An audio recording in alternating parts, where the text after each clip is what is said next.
Recording. So again, good morning. Thank you all for joining us for our Donors Forum focused on driving student success and learning about a collective approach that is being undertaken by the MyVillage project partners to ensure that more students are attending school on time and consistently. So as you know, Donors Forum is generously supported by the Lucy Gooding Charitable Trust. And so I want to give them a shout out for their continued investment to provide these learning forums for our community. And as the host, if I may take a small moment of privilege to acknowledge that 3 weeks ago, there was unfortunately a murder of 3 of our neighbors in a racial motivated attack in Newtown.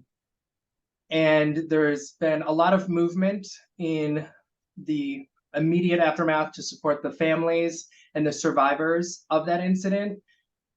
And there's also been a large community response to ensure that we are putting protections in place and educating the community around intermediate and long-term needs so that we can prevent something like this from happening again and address some of those root causes that led to the racist motivated attack.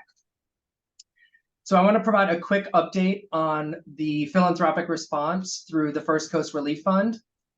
The First Coast Relief Fund is a collaborative with 5 of the local regional funders who actually have only responded previously to natural disasters, but had always envisioned that this would stand ready if there was a man-made disaster, where one fund would be created and all philanthropic resources could go into that fund to then have a collective grant-making experience that was informed by the community.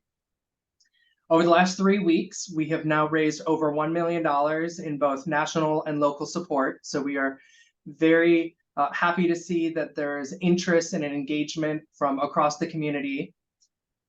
And we have exciting news today to share that the Together Strong Fund is going to launch a $250,000 match to help increase those grant-making assets for the community. So this is hot off the presses. You're going to see more news about this later today, but I wanted to make sure that this audience in particular was aware that there has been a lot of momentum. Once we complete the fundraising phase over the next few weeks, there will be a committee put together in part with those partners and other community members to help identify the community needs in the intermediate and long term and help respond with the grant-making assets that have been compiled. If you're interested in learning more or talking to our team, feel free to give me a call, and I'll make sure that someone from our team, if it's not myself, are available to answer your questions.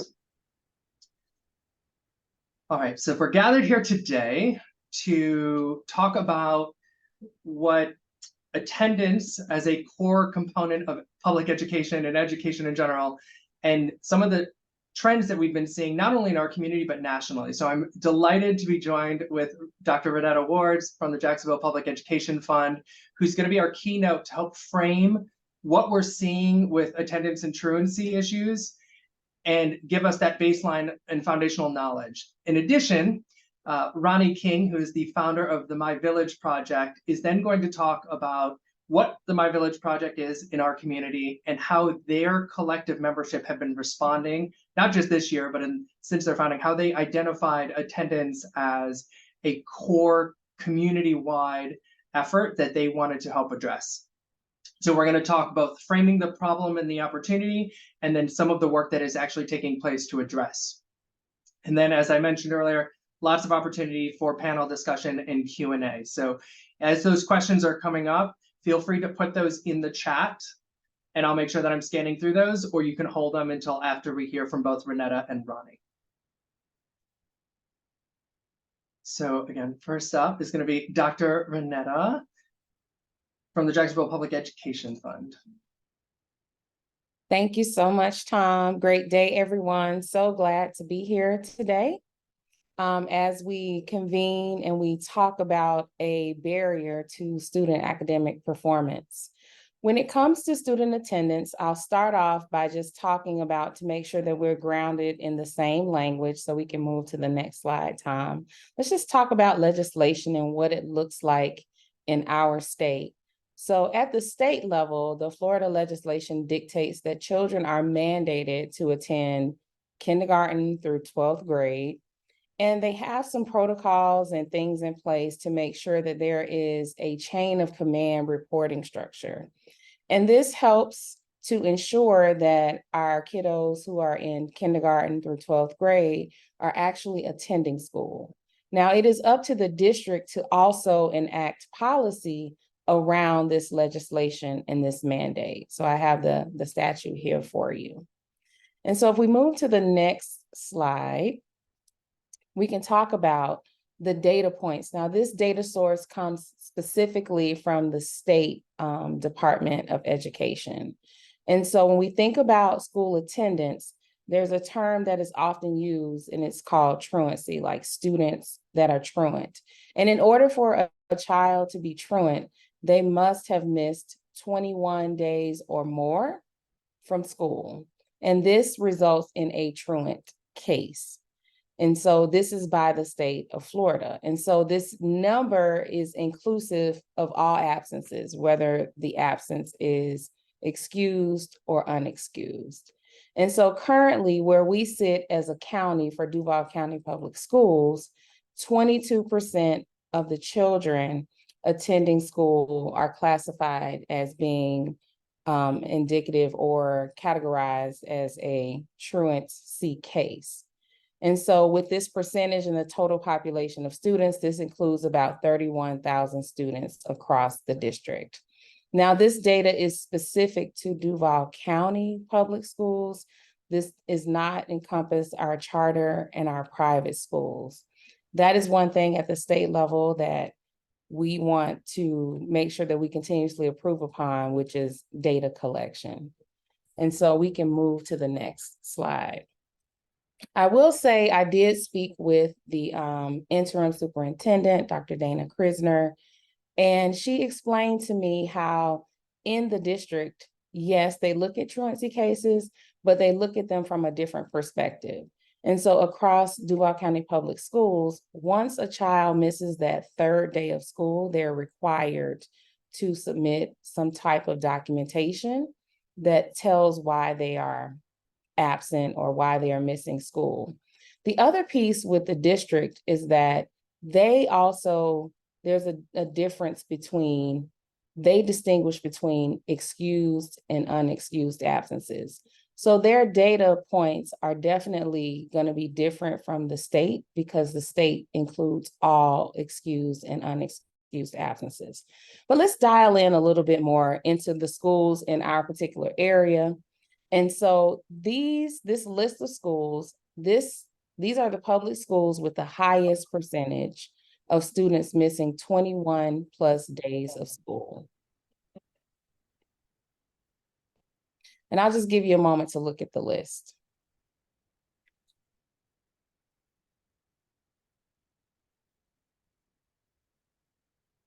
All right.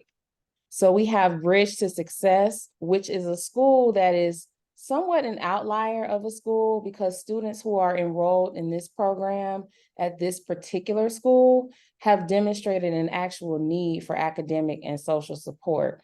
So this may be a contributor to their rate of truancy, but I do want to name that this school may be an outlier because of the actual programming that is held at the school. We also have SP Livingston at 57%, Ramona Boulevard Elementary, Long Branch Elementary, Grand Park Career Center, and Rufus E. Payne Elementary. Now we will take a look at the public schools with the lowest percentage of students missing 21 plus days.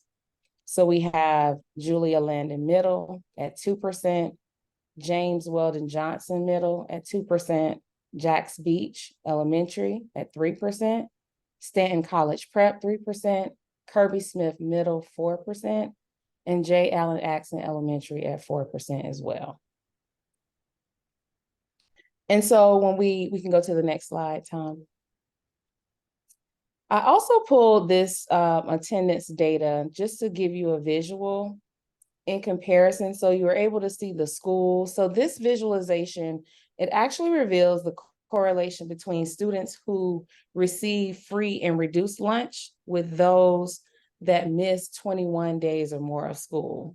So as you can see here with this visualization, it is clear that in a school that has a higher percent of students receiving free and reduced lunch assistance, there's a higher percentage of those students actually missing enough school to be considered truant.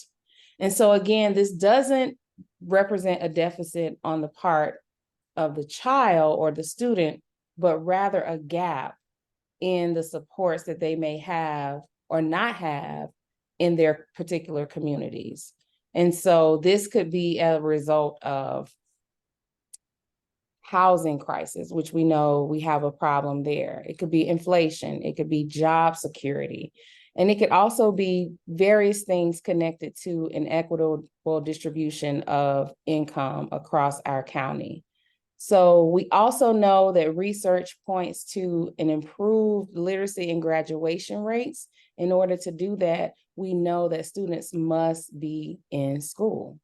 That is the key. So if we know that to be true as a community, we definitely need to rally around and have a commitment on making sure that we dig deeper around the issues that we see in specific communities and ensure that all families across Duval County has the support that they actually need so that they're able to make sure that their child can attend school on a regular basis.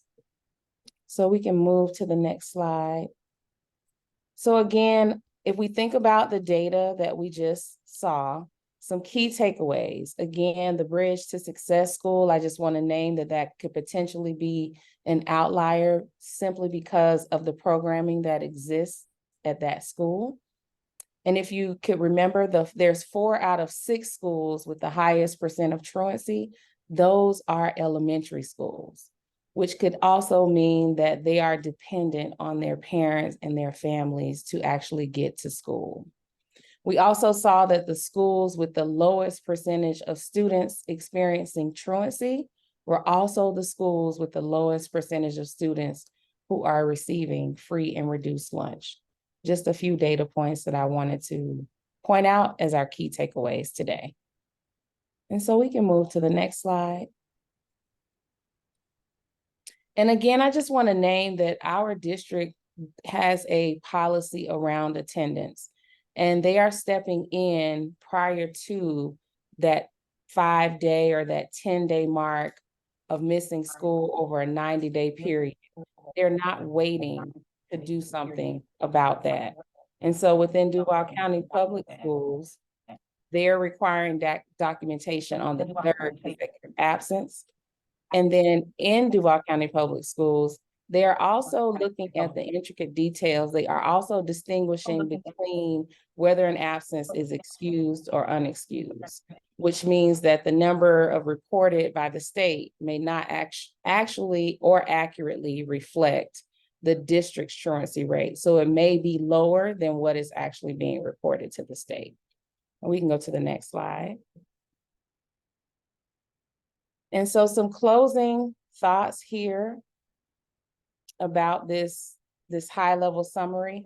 Again, we know when it comes to research around attendance, that is definitely a strong indicator of student success. If students are not in seats and they're not in school, they are not progressing. Non-attendance actually leads to poor academic performance outcomes. It also, when we think about it in the context of learning, the curriculum, the new curriculum that is out that our district has adopted, it is a progressive curriculum. It progresses across grade levels, day by day by day. So if a student is missing school, they're missing opportunities, the teachers are also missing opportunities to scaffold for that student. So it becomes a major barrier to learning when students are not in school. And then we know that the Florida legislature agrees with this, which is why they have that mandate and requirement in place for students to actually attend school. And then lastly, I'll just say, just building on this whole notion of now having a shared understanding that attendance actually informs positive outcomes, we can really take an asset-based approach in trying to solve this particular problem, not blaming the students, not blaming parents particularly, but eliminating the blame game altogether and looking at the problems that exist and persist in particular communities. And how can we address and alleviate some of those gaps that other people in our community are experiencing? And so attendance is just one part of the barriers that keeps students from attending and performing academically at a high level. And so with that, I will turn it back over to Tom.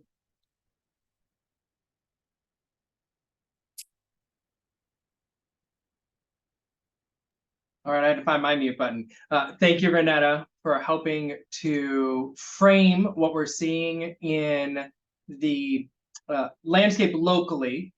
For those of you who were read the New York Times or have been following the education system across, I also want to frame that there was actually a lead article in the New York Times just last week about the trends following the pandemic where truancy is up across the country.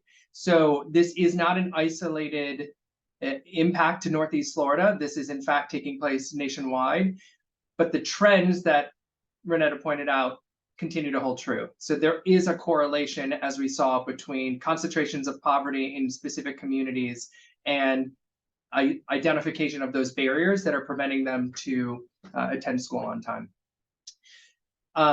Again, thank you. Actually, Susan is modeling for us, so thank you, Susan. If you've got questions as the speakers are talking to help frame the context, feel free to drop those into the chat. And at this point, I'm going to invite Ronnie to share a little bit about MyVillage project, and I'm going to let you share your screen, good sir. All right, appreciate it. You might have to give me rights here, looks like. All right.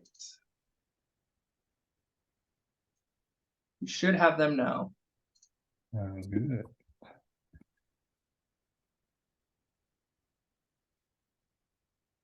All right, hopefully you can see my screen here.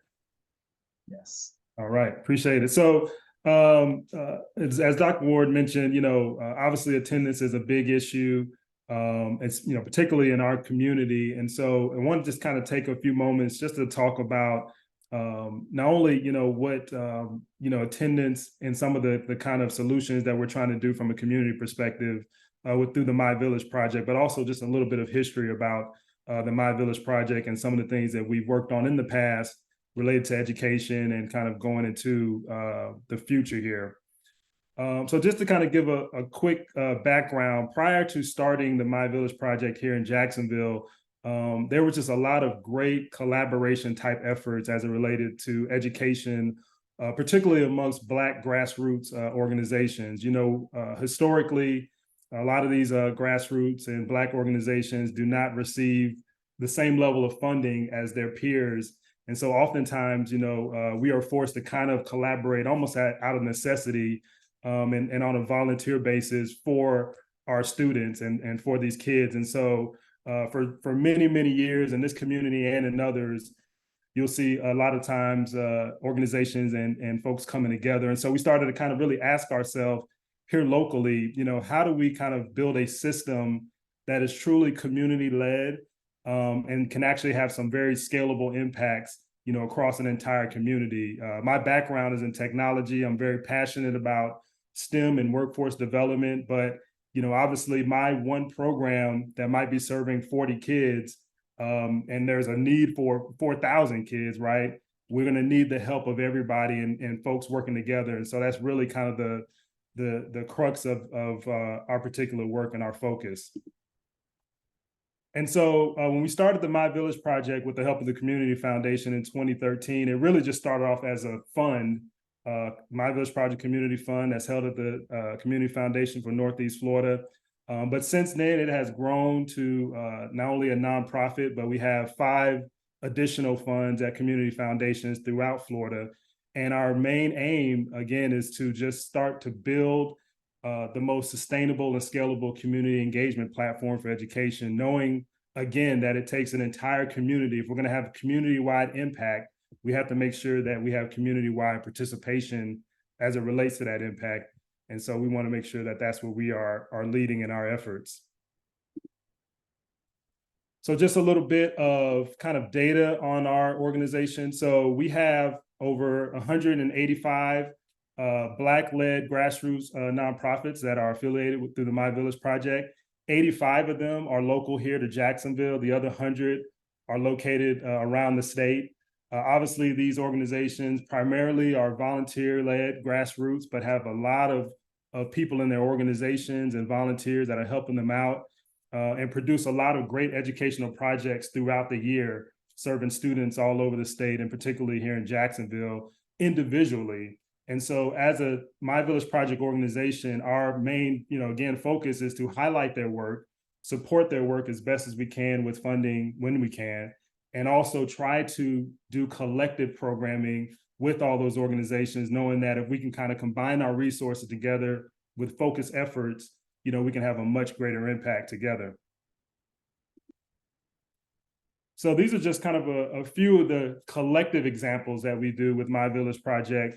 And obviously we're talking about education today, so we'll kind of just pull, some of the education related projects, but we have a project daily attendance. And so here locally with those 85 organizations, we've selected some elementary schools that, and some of those were actually on the list that Dr. Ward mentioned earlier, where, we're just going to take turns as organizations collectively going out to those schools, recognizing students who have come to school for a week straight or 2 weeks straight, and, kind of making a big deal out of it. And, we're coming there with boxes and gifts, and the kids absolutely love and expect to be rewarded, when they've come to school on time.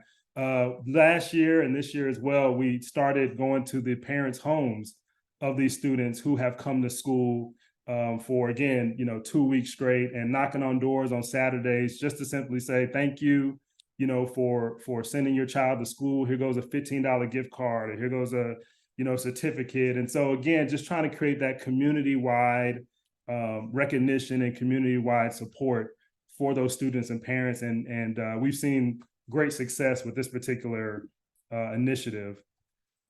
Another example that's kind of, it's not directly related to attendance, but, kind of still builds on that recognition of good work, is our annual MVP Achievers and Celebration. And so this is an event that we hold in April, again, together with the community, where we are celebrating parents and educators and students for just the small gains. A lot of times a kid, if they have a 4.0 GPA, of course, they're going to be recognized, but we really try to make a point to get that student who may have had a D before reading, and now they, brought that up to a C or a B. And so just seeing all of these young students from, grades kindergarten all the way up to 12th grade, and their little suits and ties come out and really be celebrated by the community and all of these 85 organizations here locally, again, is something that, we're extremely proud of.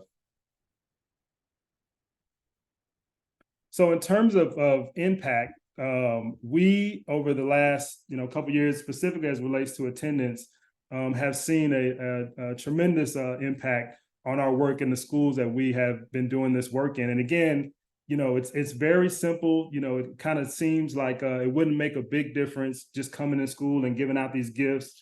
But coming out of COVID for our elementary schools, we did see an 8% increase in average daily attendance at those schools. And, the rest of the district, as Dr. Ward mentioned earlier, especially at the elementary level, which was new to me, not being an educator, we would have thought that the elementary schools would have the better attendance, but, it's actually the opposite, as Dr. Ward mentioned. And so to see those attendance rates go up in the schools that we were in, we're obviously very, very proud of that particular work. In terms of, just making sure that as a community, we are always, listening to our stakeholders, listening to the folks that are on the ground and doing the work.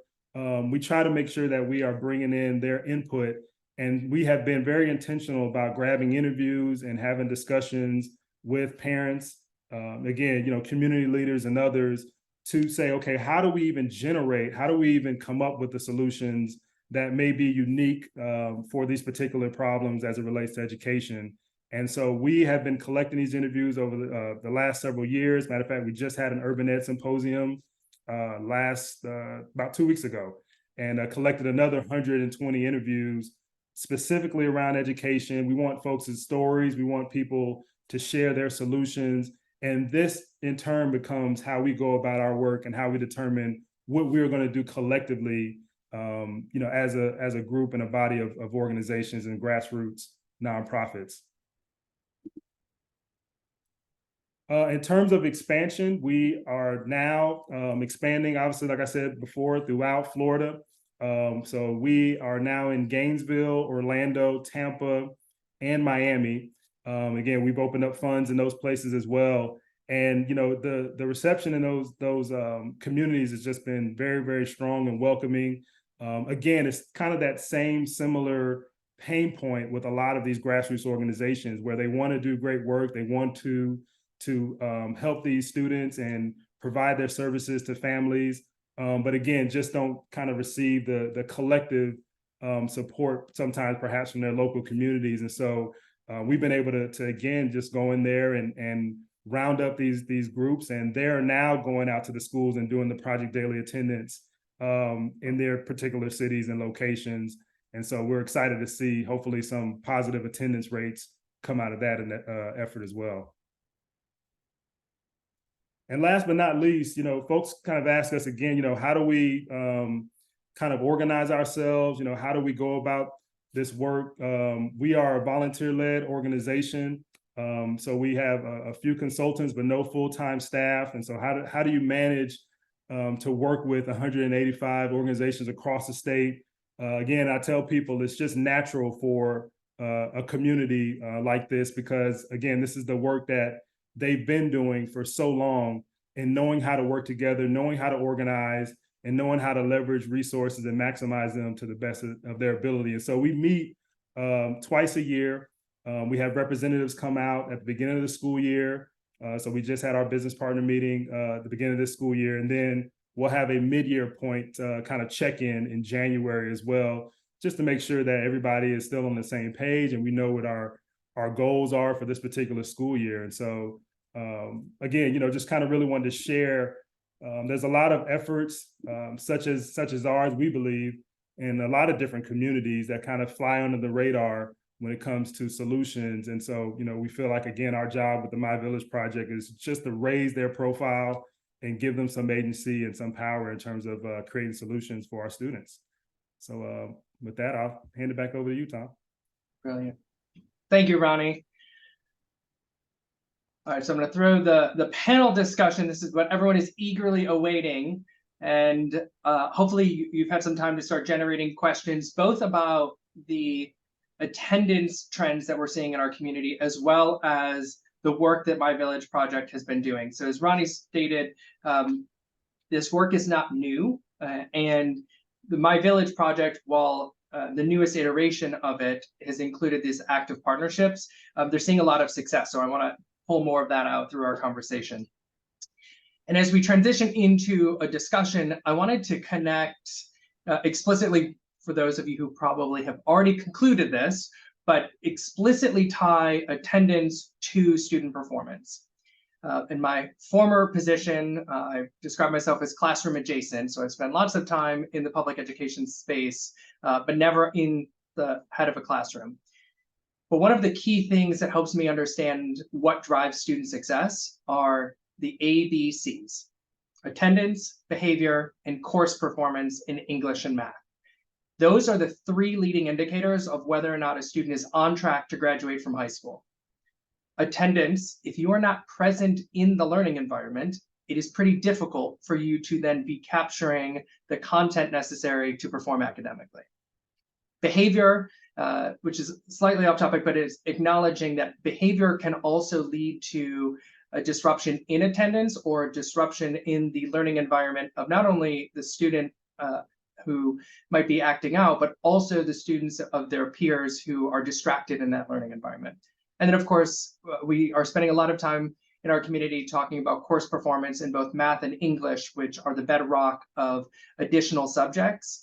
There's a community-wide literacy campaign that has been started with the Jacksonville Public Education Fund and the Kids Hope Alliance. Our new mayoral administration is also lifting up the importance of literacy. And so I want us to acknowledge that this is both and across those three indicator areas where we need to be investing in community-wide solutions to support our students and their ability to succeed. So coming back to attendance, again, if you're not participating in the learning environment, it's a little bit difficult for you to capture the content and the ability to make those connections. And the pandemic disrupted that environment for quite a few of our students, again, locally and nationally. So I wanted to start with a question around the structural barriers that we are observing that are causing some of our students and families to find it difficult to arrive to school on time. So Ronnie and Ronetta, but I'll start with you, Ronnie. Your organizations are working directly with the schools and the community. What are some of those factors that, beyond poverty, are serving as a barrier for those families to attend school on time? Yeah, I think, well, obviously poverty kind of has a lot of different, components to it. But, I think that when it comes to, making sure that students, parents and the teachers are actually kind of connecting and talking, myself, if a teacher picks up the phone and has an issue with my daughter at school, just given the basic fact of the nature of my job and things like that, I can pick up the phone and respond, and I'm really, can stay connected with that particular teacher. We're noticing that a lot of these students, the teacher and the parent, or the parent and the school, there's not enough kind of communication between the two. We'll go out again and give rewards to parents for their child being to school for 2 weeks straight, and the parent didn't even know that their child was at school for 2 weeks straight, right? That they had perfect attendance, which, again, you have to just think through that, right? We are surprising the parent and to let them know that their child was at school for 2 weeks straight. And again, I don't necessarily blame the parents for that specifically, right? But it's just when you talk about poverty and all the many different things that kind of have to be done in a household that's kind of living, below their means, below the poverty line, you have to absolutely, take that in consideration. Thanks, Ronnie. Yeah. Ronetta, do you have anything to add? I would just say, just to add and continue to lift what Ronnie shared already, is that those teachers talking with the parents and folks in the community, actually building a relationship is crucial to have understanding and be in communication, to know what is going on. And also thinking about those barriers is happening, but to have programs like the MyVillage project and other projects where people are getting involved and mobilizing in the community is important. Because if students are making a way to school and their parents are surprised about it, that's the reality of what's happening in that particular community. That goes to show that having a sense of belongingness for that child is also important as well, to be in that school community. So just 2 points that I would further lift in what Ronnie said would be to sustain building those relationships, and also making sure that there's a sense of belongingness for the children in those particular communities. That's great, Ronetta. So relationships, right? We can't underestimate the importance of relationships holistically within the schoolhouse, right? So the students and their teachers, the teachers and the parents, but also a sense of belonging. What is the culture of the school, and students feeling like that is a place I want to be. I feel safe, I feel comfortable, I feel appreciated and engaged. Some of the other structural things that we've observed, again, classroom adjacent, I have children in the district. Can we talk a little bit about how the school buses, there's a national shortage of school bus drivers, there are a shortage of teachers, which have also disrupted the learning environment. Not to point fingers, but really just to understand the landscape that our students and families are trying to navigate. Do either of you have anything to share about perspectives you've heard from community members around the disruption with the buses, or the creation of magnet schools, which have generally relocated the learning ecosystem away from their proximity of their neighborhood, and they now rely on that transportation to get across town to attend their school? How do you all see, again, transportation, magnet schools, playing into the factor around attendance that might be outside of the control of the student or the parents?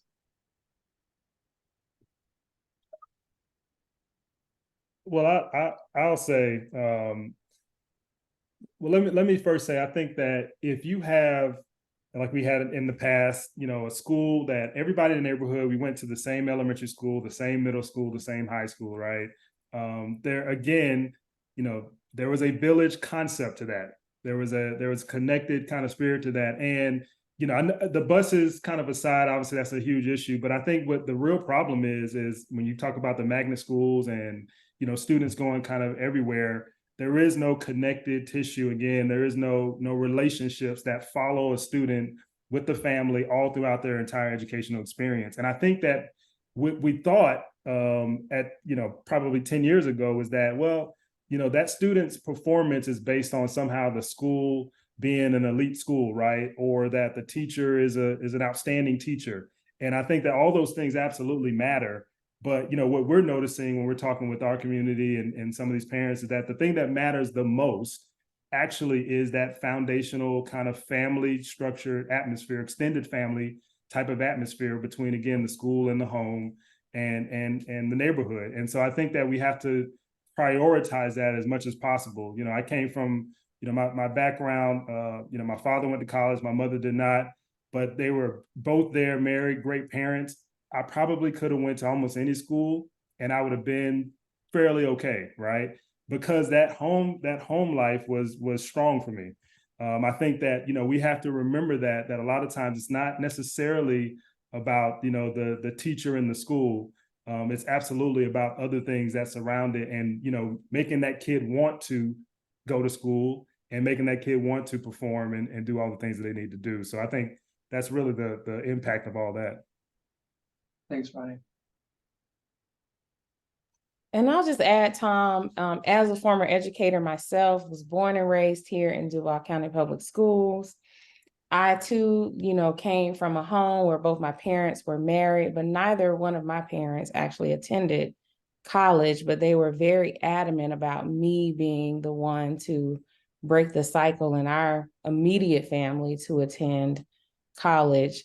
And I'll just say, I just remember growing up knowing the school bus operators in my particular community. I'm also a graduate of William M. Raines High School, and where Jimmy Johnson was my principal. And I could remember distinctly his family owning a transportation company. There was a lot of local transportation companies here. And at some point in the district, we transitioned over to a national company.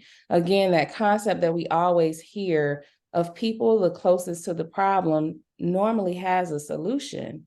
And I think that did something for our particular community. And many of those operators were Black owned at the time as well.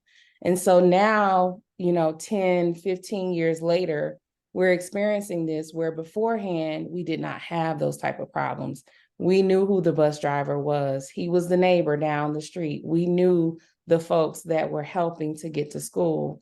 And also living in Jacksonville, the biggest city land-wise in the US, we have a transportation problem across the city. I know there's a collaborative effort. Lots of organizations are working together to think deeply about that and to make some changes in terms of housing. What are we doing in neighborhoods? Some neighborhoods don't have sidewalks. A walk to school after a hard rain could be very difficult for many of our students on particular sides of town. So we have a massive problem, and you're right, Tom, it's not a blame thing. There's so many things we could go on and on and on and talk about it, but it's a collective problem, and we have to find a way collectively to solve it so that we all have a better experience across our city. Thanks, Ronetta.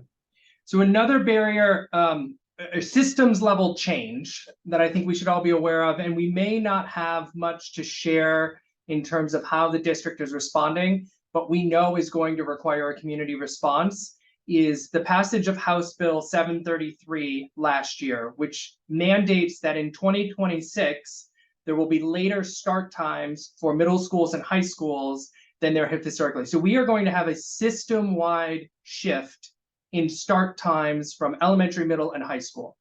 There's many communities that have embraced this model. In other communities nationwide, there's been a trend to allow high school students to start later in the day. So it's absolutely a flip from what is currently the model, where high school students start earlier in the day. First thing in the morning, it's like 7:10 on average. And then you have a middle school cohort that starts around 7:50, 8:10. And then you have an elementary school cohort that starts at 8:30. So we are going to have to continue to keep our eyes on attendance as the district and the community shifts from, and I knew this to be the case in upper levels of education. Some of those high school students were showing up late to their first period because they actually had the responsibility of getting their younger siblings to school. And so when elementary school started last in that line, those older siblings were responsible again for taking their children or their siblings to the classroom. So we're going to see an inverse of that, where elementary school students are going to have to start earlier in the morning. So when we look at this data showing that some of the highest levels of truancy are focused at our elementary school, we need to be thinking through community solutions and input around how that is going to require parents and students. And inevitably, there was going to be some Reigns pride. So good job, Tia. Saw the Go Vikings in the chat. Ronnie, I want to shift a little bit to community solutions, and you had a great presentation showing some of those examples. Can you lift up a few things that you've seen happen in schoolhouses from your partners that have really unlocked, that you believe have moved that trend line in a more positive direction? Yeah, well, one of the things, and we kind of consider ourselves as more of a, convener in a lot of different ways. And so obviously, while we're bringing these organizations to those schools to celebrate attendance, what naturally kind of happens organically is, organization A, who has a particular service for parents, or they provide reading services or something like that, they are now connected with that particular, principal or school. And, they're providing services and providing support outside of the collective attendance work that we've done. And so again, if we are marching in, let's say 40 organizations in one particular schoolhouse, they might all have something for that particular elementary school, but a lot of them do. And, again, we're seeing that support and continued support happening outside of school doors. And, I just want to keep bringing it back to, I think that, we have to make sure that we are working with communities and families and parents to reprioritize education. That will be the biggest factor in terms of attendance and any of these other issues that we talk about all the time, whether it's reading, whatever it might be. And if we change the start time, I think, data wise, I'm sure there's a way that we can kind of map out, what that impact may or may not be. But I believe that we're still going to have a problem, regardless of what time we start, if we do not work with families and communities to again make that connection. And I won't say that these families and communities aren't prioritizing education, but it is, there's a disconnect again between the school and the neighborhood and the homes.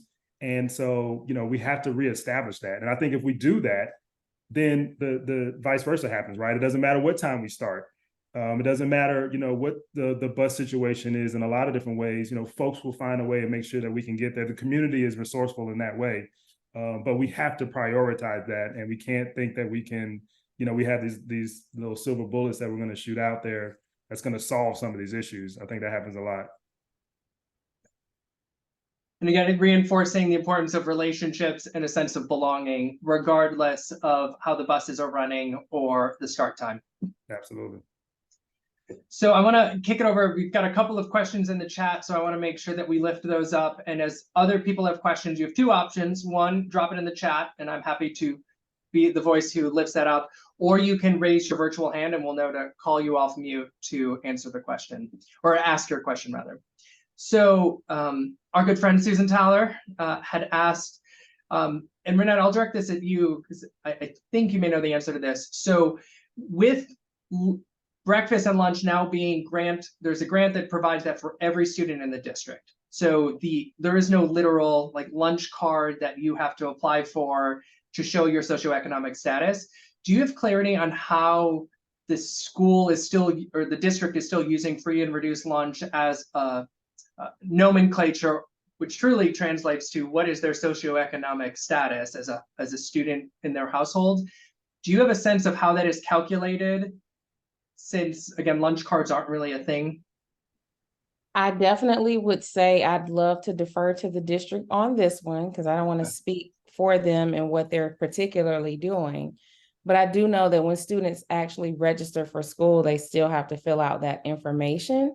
And I think it's good that they don't have to be subjected to, showing a card or exposing, their families' financial woes. But I will say that even though I don't have a card, the way that I come to school, how I show up, you can still see it. Like it's still going to be present and prevalent. And that is great because now that every student, we know that they're going to eat regardless, which is a great thing. There are still other issues that persist in school. So I did jot down Susan's questions and I will follow up with the district.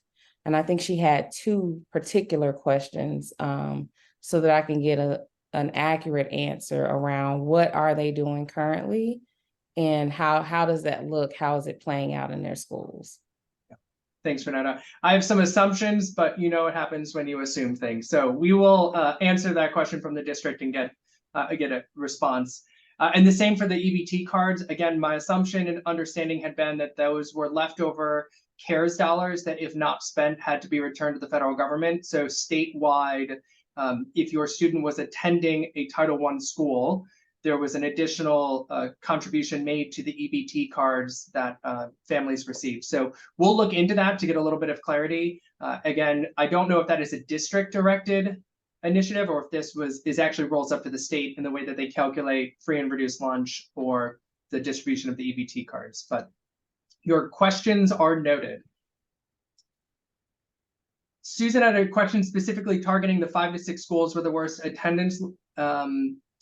Are there, so her question is, who is working directly with those neighborhoods where the 5 to 6 schools? And I can put that slide back up, but Ronnie, do you have MyVillage project partners who are working with those elementary schools? Yeah, if you could put that slide back up there. I know we just started Long Branch this year. I think that was on the slide. Previously, we were in George Washington Carver. I don't believe that was on there. Becoming Collegiate Academy was not on there. And but we are in SP Livingston Elementary. Huh.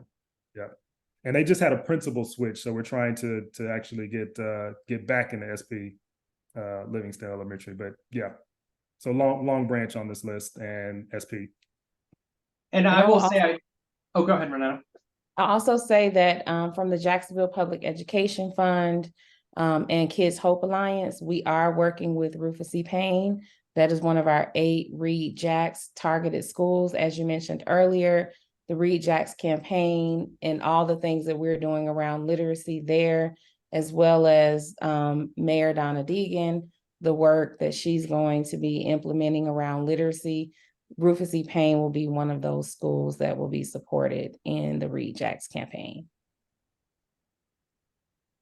Will continue to be supported. And we've talked about this at the Community Foundation. The education landscape, the number of nonprofit providers who are serving these schools is very vast. And I know Susan knows this, who directed the question.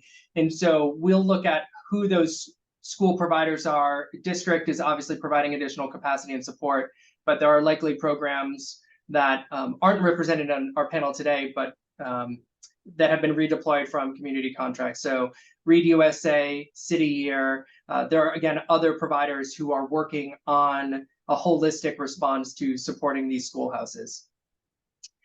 And then, Eileen, I see your question. So the Bridge to Success school targets the highest risk students and families. Is there data showing an improvement in attendance and performance for the children with duration of enrollment in the program? That's another one, Tom. I would love to go back and speak either directly with the principal or with our interim superintendent, Dr. Krisner, about that's a great question. And because of the dynamics associated with that program, I'll just need a little bit more information, but I did take that question down so that we can have an answer for Eileen. The value of donors forum is we don't know all the answers yet, but we will get the answers and make sure that they are factual. Are there other questions that anyone wants to unmute and ask while we have about 4 minutes left for our time together?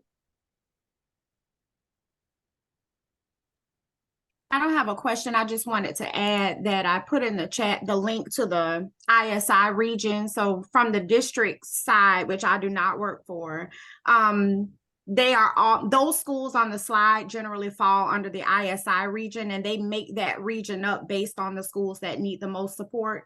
So the link to their particular page is there, and then I'm shooting up just the person that oversees that region, which is Latrice Fan. But as a district, they kind of lump them all so they can get additional supports on that side. That's who oversees those schools.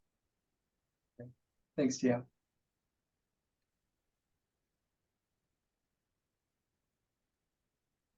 Thank you, Tia, for adding that. And I will say the Jacksonville Public Education Fund, we work very closely with Regional Superintendent Fan, and she is always looking for additional support. She's very open, innovative, also a native of Jacksonville, and looking to partner and do some wonderful things for those particular schools in her innovation network. So thank you, Tia, for adding that link. Thanks, Tia.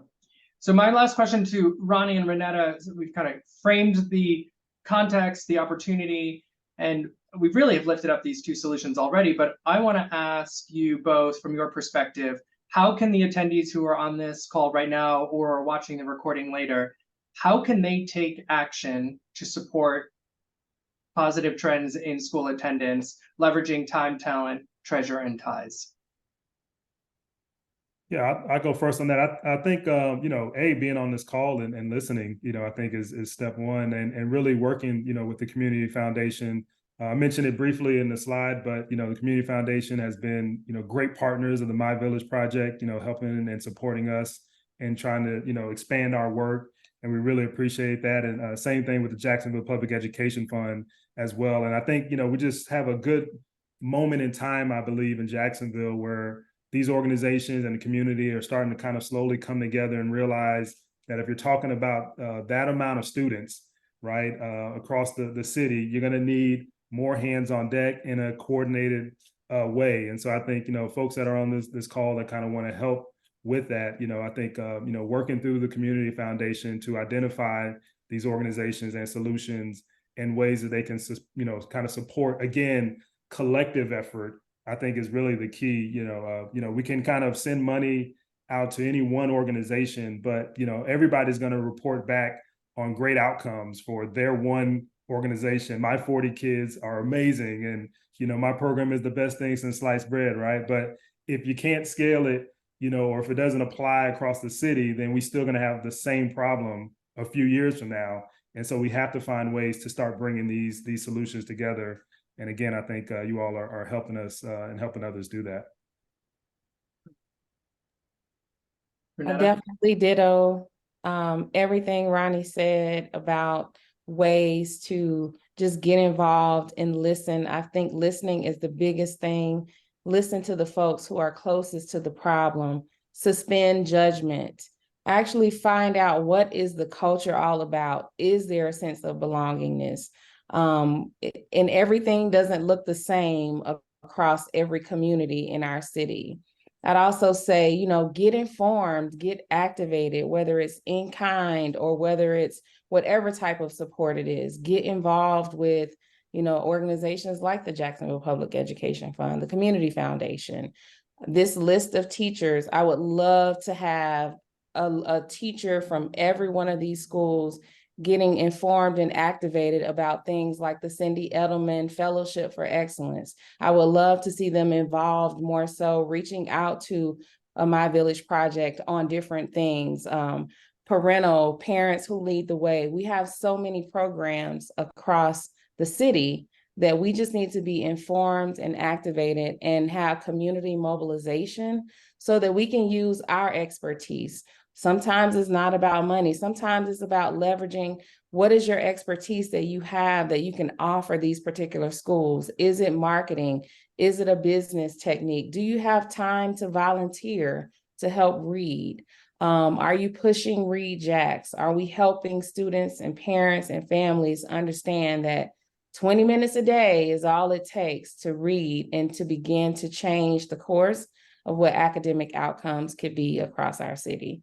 So many things that we can do to be informed and activated in this work to truly transform the city that we live in. Thank you, Ronetta. And I think what I love the most about Donors Forum is we identify the challenge that a community is facing, but we also talk about the solutions. So MyVillage project has been doing this work for years, investing in those community grassroots-led organizations who are most proximate to many of the schools who are on this list. So lifting up the work that Ronnie and the partners of the MyVillage project are doing is critically important. Additionally, Jacksonville Public Education Fund, who's looking at the entire system and structure and advocating on strengthening that as a whole, is critically important in understanding that each of those individual schools are part of a larger system. So what I'll close with is acknowledging that if you're interested in adapting or including attendance and student performance in your grant making, we are in fact a resource to help connect you to any of those organizations, but also learn deeper about where specifically your philanthropy will connect.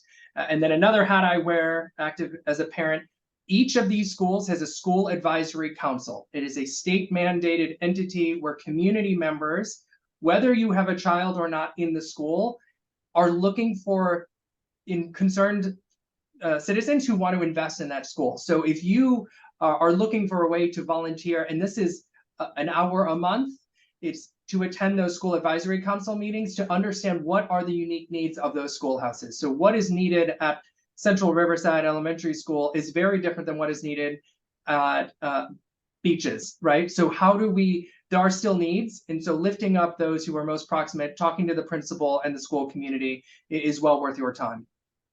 With that, I want to again thank you all for joining us today. Thank you again for the flexibility in having to reschedule this. We are looking forward to meet again in person at the end of October. October 25th will be our open house, which we're actually really excited about. It's going to be a different look at Donors Forum, less around education and more learning from the community around what their philanthropic priorities are as the Community Foundation enters its 60th year of existence in 2024. So more information to come for that, but save the date, October 25th, here at the Community Foundation offices. I want to wish you all a great week. Again, thank you for joining us.